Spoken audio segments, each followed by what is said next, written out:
Well, then, you are not hopeful about integration in the southern United States, even if it comes, am I right?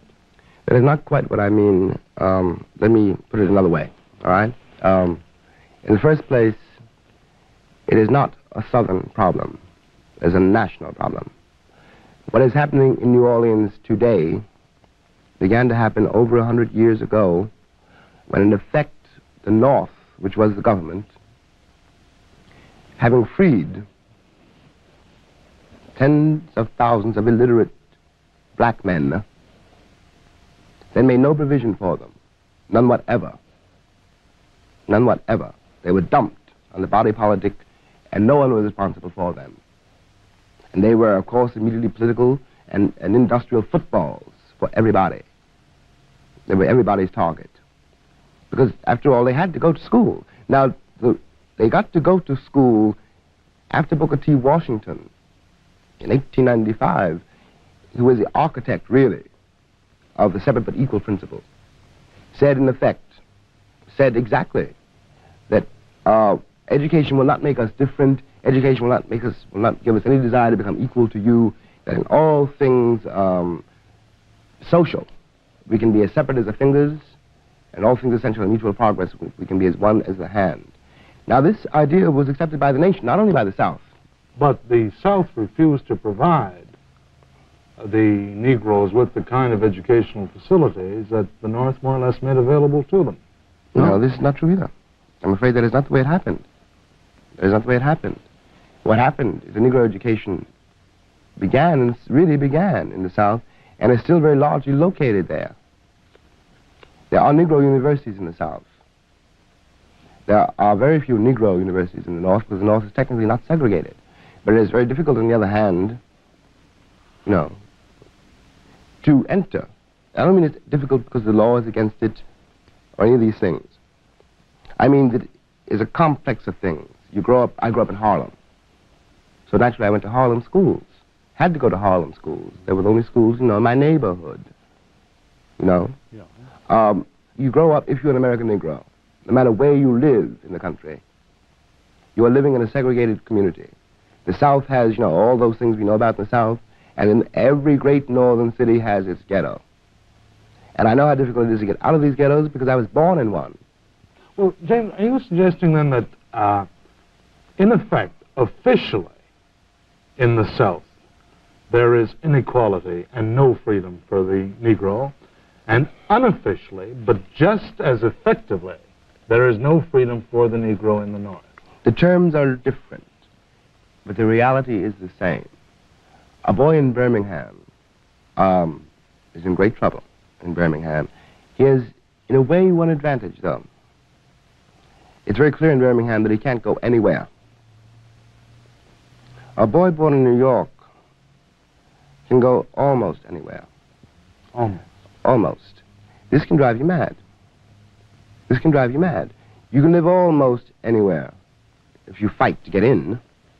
You can enter almost any nightclub. You can enter almost any bar, and nothing will happen. But this almost means that there is a bar, there is a hotel, there is a doorman, there is an elevator boy, there is somebody every day. There is that one place you cannot go, which means you enter every door on edge. Now, this is not true in the South. When a Negro boy goes in the Woolworths in the South, sits down, he knows very well what he's up against.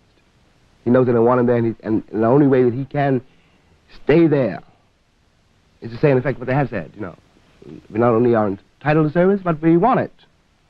Yes, but there's more and more of this going on in the South. Negro boys are going into Woolworths, they're going on buses, not only Negro boys, Negro girls. And they're insisting on their right to sit anywhere in a bus or sit, and they're insisting on their right to sit down at the counter. They're refusing to sit in colored waiting rooms only in bus depots and things like that. They are insisting on a change in this condition. They are indeed. I'm sorry. Well, doesn't this suggest a change and progress in the relations and in the status of the Negro in these areas? It may or may not mean that, but what it does mean, this is why the South is so panic-stricken, and essentially the country is so panic-stricken about it, it means this. The generation of boys and girls who are sitting down at those lunch counters are the first generation of Negroes in the entire history of America who were not controlled by the Americans' image of them. This is why Montgomery is so demoralized. Little Rock is so paralyzed. New Orleans, people are going mad. If you have, I was in Montgomery after the bus boycott, after it had succeeded, which outlawed segregation on the buses. Now, Montgomery is really, after all, a rather small southern town. If you can find anywhere in the deep South Negroes, the South has been saying for generations, they know the Negro. You would find them in that town. There was not a Negro in that town, really, essentially, who was not working with some white man. There was really no middle class. There were no outside agitators. These people walked. These people terrified. The town is still terrified because they don't, not even on the obvious level about violence. But if they're not who I thought they were, who are they? Well, who did the whites, Southern and Northern think the Negroes were? What is this image that you were talking This is precisely what is so difficult to get down to, but let me try to put it this way.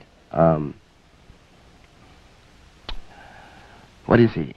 I don't know what white people see, when they look at a Negro anymore.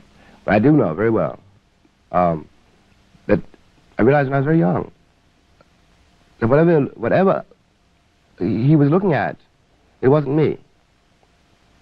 It wasn't me. It was something he was afraid of. It was something to which he was attracted or which he found repulsive, but it wasn't me. I was not a man. Now, this image, I don't know what this image is, but it has something to do. It has something to do, I'm convinced of this, with the Puritan God.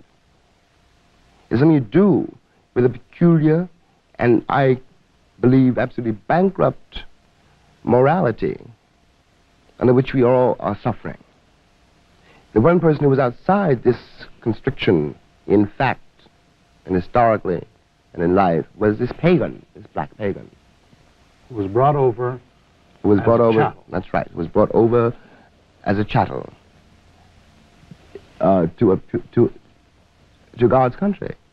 Now, somewhere, I think in order to deal with it all, we've got to go all the way back to the beginning and try to imagine, I don't know how, I don't know if this can be done, but I think we've got to try, what it must have been like then. Because then, after all, he really was a pagan. He had nothing to do, not only with the puritanical standards of America, but with the European tradition out of which Americans came. He really was a stranger. He really did frighten them. They did not know what to do with him. And they still don't. And in a way, the sexual legends which have sprung up around the figure of the Negro in America contain somehow the key, the truth about our situation. It is still true that the question which ends the argument, stops the argument, is would you let your sister marry one? It is still a question to which, in effect, the country has found no answer. Do you think that there is this pretense? The thing that impresses me while I try to understand the problem of the relationship of white and Negro in the United States, which seems to me a very crucial problem indeed, is the earnest desire of what I can only call Christian-thinking Americans to remedy this terrible, enduring wrong, to find some way to make expiation, to find some way to give the Negro equality as a citizen of that country. Surely this is the real significance, for example, behind this whole struggle for integration. I quite agree with that. I quite agree with that. But in order for this to be achieved, there is one thing which has to be done which is not being done. And that is this. It is not a question of giving the Negro equality. That is not really the question. The question is why you haven't. Why you haven't? Yes. Why doesn't he have it yet? This question is important. This question implies, how can I put this, that in order to deal with it, really deal with it, you have to first deal with yourself. I know a great many very well-meaning and very admirable people who work, let us say, in settlement houses, all up and down, you know. Now, with very rare exceptions, they do not really make contact with the people they are trying to help, precisely because they think they are trying to help them.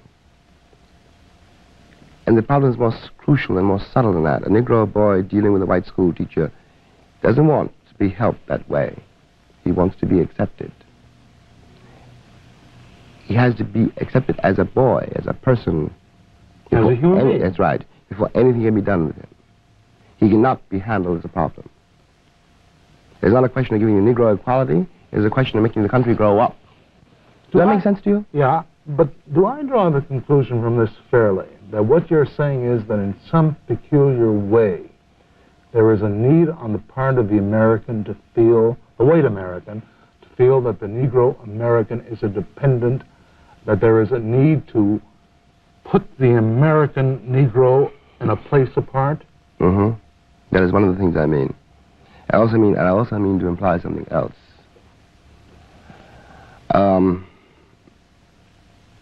Let me put it personally. It's the safest way to put it. There is something in me, for example, you know, sometimes, and certainly when I was much younger, which resented the assumption on which all these things are based. It assumes that you have something I want. It somehow assumes that I have not been to your wedding and haven't made my own judgments about the marriage. What makes you think, after all? I've often felt like saying that I want to get into the white man's world. Look at it. But you are part of that world. Oh, of course. Everyone is. There's no way I know. But I am trying to point out this, that there really isn't on the basis of it. Just looking at the evidence. Any reason for white people to assume the Negroes want to be like them. In fact, on the basis of the evidence, one will conclude that anybody in his right mind would do his best not to become like that. Well, the situation has changed in this respect, surely. That whereas before, your American Negro depended on the NCAAP. NAACP. I'm sorry, NAACP, to conduct legal battles for him on a very small level. And that's much more complex than that. Well, if I may just finish this point, that whereas before he depended upon that kind of organization, or he accepted the Booker T. Washington proposition, give me equal but separate facilities and I will be happy. Today, he will not accept. Cannot Accept that. Cannot. Now, isn't this a qualitative change in the entire situation? Yes, but you must remember what I'm trying to convey.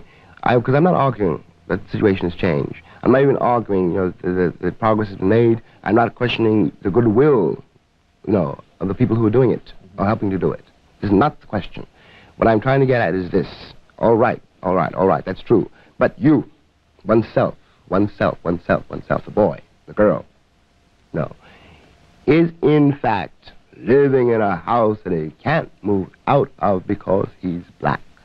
But there is surely an end to these wretched and miserable and degrading stereotypes that I was brought up on as a white person, and all of us were brought up on who are white. The Stephen Fetchits, the Bojangles Robinsons, the Aunt Jemimas, all these, the Octavius Roy Cohn stories and all the rest of it. All of this is gone. This is incontestable. But what has come to take its place is not truer. It is still an image which is still designed not to reveal the truth, but to hide it. A Belafonte, a James Baldwin, a Ralph Ellison, a Lorraine Hansberry are not closer to revealing the truth? Well, now, Ralph and Lorraine and myself are not performers. All right, let's drop Belafonte. Let's move into the world of letters. All right. But before we drop Belafonte, let me say this. Harry, you know, is also, I think, you know, a very, obviously, you know, one of the most talented people around. And knows exactly what he's doing, and and he is very important. He's even very important from a point of view of morale building among Negro kids. He's very important. And yet, Harry, I have a feeling, must work within the psychological, emotional framework of the country. Now, you cannot be Belafonte and not know, after all, why people come to see you, and not know, what it really is that's happening between you and your audience. But if we examine, and I think later on we should do that, try to, what is really happening, I think we will find that, again, the image is not changed. In some way, it is not that Belafonte is, it is not so much that this particular man is being accepted, though this is true, but what is really crucial is that something else, and something in the white world, I mean, has failed. You see what I mean? Yeah, I follow that. All right, then how about our writers? Ralph, Lorraine, I. What one's trying to do, and the reason Lorraine's play is really important, the reason, that Invisible Man is such an important achievement, is because it is the first time, almost the first time, I think probably the very first time, that a Negro has managed to achieve, to step out of the image, out of the cage? Out of the cage, really. Now, let's compare this. This is arbitrary. I don't mean to be unjust, but I think that we can do it this way. I admire, the late Richard Wright very much, but they're at the heart of Native Son, which is a very important novel. The central figure, Bigger Thomas, is really a white man's idea of a Negro. Now, because after all, what does happen is that the Negro takes the image which he's offered and believes it himself. Now, what Ralph did in Invisible Man was very, very different. It was very, very different. And superficially, perhaps, the novels may seem to have a great deal in common, but the great break between them is that Ralph dealt with his people and this boy from the inside and was no longer being described in any way whatever, really, by other people, but was imposing his definition of himself on the world. For years, for all the time we know about, really, all the time that matters to us, Negroes, black men have been described by white people. In order for the Negro slave to become an American, he had to accept all the definitions which were offered him, the language, the psychology, the theology, the morals, everything. He was defining himself in terms of someone else's definition. And it's very important when the day comes, and instead of being defined by others, you are able to define yourself, and the threat, which is always what is felt by the people who have been describing you, is that if you can describe yourself, then you can describe them, and if you can describe them, what will you say? And in the case of the American Negro describing white people, one can see, I think, how great the panic might be. Why? Well, what would I have to say about American liberalism? Yes, what would I really have to say about, if I were going to describe, I can't name names, so a hypothetical white liberal. Well, I know what he thinks he's doing. But what he's mainly doing is something which demands my tacit cooperation. I have to agree that I am what he says I am in order for us to have any dialogue at all. Now, if I don't agree that he is what I am what he thinks I am, then inevitably, and one sees this at once in the faces of the people you're dealing with, it means that if I'm not what he takes me to be, that means I have a standard of judgment which is not his, which I may then be using to judge him. And which may cut the ground from under all the standards. All the other, yeah, exactly. Do you regard this as a distinct threat to the, what shall I call it, the sense of spiritual security, American? I think the Americans essentially, I don't think this, I know this. Yes, this is a threat to the American personality as it has so far been constituted. It's a threat to it is a threat to their definition of the world. It is a threat to the way what they think reality is. For example, this may seem extremely far-fetched, but let's think about this for a minute. It has very often seemed to me that the American notion of the world, which makes it so simple, things are black or white, things are good or bad, people are straight or crooked, and life is not like that. I mean, anybody who begins to grow up knows that life is not like this at all. It seems to me that it's a reflection, a direct reflection of the effort made by the white American to keep away, to not be threatened by black people. In some way, the American vision of the world is all wrapped up with their vision of black men, which has to do with their vision of themselves. Black is evil. The saved are white. Now, there is certainly a thread which connects this reality to, makes it possible for the Secretary of State to say, we will not do business with the devil. You see what I mean? No, I'm not. You don't follow this. Follow part of it. Let me try to do it. Follow it completely. Let me try to do it again.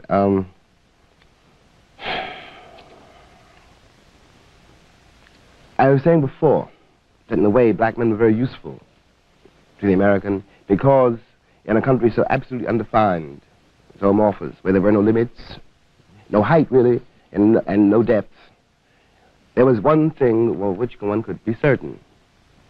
One knew where one was by knowing where the Negro was. You knew that you were not on the bottom because the Negro was there. You knew, one knows what sin is in the same way. One knows what danger is in the same way. When I said that this face is invested with all the vices and all the sanctities, you know, which people are afraid, that is one of the things I meant. Now, this implies a vision of oneself, it seems to me, and a vision of the world which doesn't stop at the American borders. It is also the way America deals with the world. And the world is much more complex than black or white. Let me ask you this question, then, Jim, because it seems to me we've been moving in the direction of it and then retreating at its implications. If such issues as the fight for desegregation and integration are mere manifestations of what is really a subterranean and basic conflict, how is this conflict going to be met? On what level is it going to be met? How is it going to be resolved? If all of these steps are mere incidental steps rather than essential ones. Now, all of these steps, I don't think any of these steps can be called incidental. They're all essential. They're steps in this direction, though. What has to happen? I think Martin Luther King, in some mysterious way, has really knows what it is. What he has done, it seems to me, for the first time, is to make that problem, the Negro problem, a matter of moral self-examination. He has made it more difficult than it was before to evade it by good works. The internal revolution that he has begun cannot possibly avoid moving directly into the heart of the people who make up America. I mean that the problem will never be resolved until everybody in the country, in some way, I know how impossible this sounds, however, this is what has to happen, is somehow enabled to do without this crutch. Because the other side of the difficulty, and it's very difficult, I have said in effect that white men must give up what is in effect a crutch. That's right. So must I. This is entirely true. There is something very safe about being a Negro in a way because you can blame anything that happens to you on it. And this is the worst thing about being a Negro, quite apart now from New Orleans, race riots, lynchings, etc., etc. The worst thing about it is at one point somewhere in yourself, you have to realize that, all right, you are a Negro and this is all true, but before that you are a man and your life is in your hands. You are responsible for what happens to you. You cannot blame anybody for it. There is no point. There is no one to blame. You speak about this radical reconstitution of the entire social fabric of a country, of a more than reorientation of a relationship between two peoples existing in this one country who must become one inevitably. You suggest that the difficulties standing in the way of it are enormous, even though some important but not vastly significant progress has been made. Let me ask you a direct question. Under the circumstances, in your heart, aren't you basically very pessimistic about the future for the Negro in the United States? No. No? No. I'm not a pessimist. Pessimists, I've noticed, are silent. I'm not bitter either, for example. People who are bitter are silent, too. No, I'm not pessimistic. I don't know how this will be achieved, but it must be achieved. So we will have to do it. Why must it be achieved? Why cannot the situation simply continue in an uneasy and perhaps bettering in some ways truce? It will not. It will not. It will not. It cannot. It cannot. The country is honeycombed with ghettos. People are starving and dying and growing bitter and turning into madmen and going into narcotics wards every day in those ghettos all over the country. That's in the north. And the south is in a tremendous kind of storm. It is not possible for it to remain as it is. It is just not even a question. The pressures are too great. Hypothetically, if Birmingham, oh Lord, I shouldn't have mentioned Alabama. Still, let us say Birmingham. If it should blow up tomorrow, it will not only be Birmingham. The chain reaction won't spread from Birmingham to Atlanta to Nashville. It will spread from Birmingham to Nashville to Atlanta to New York to Detroit to Boston. It doesn't stop at the Mason-Dixon line.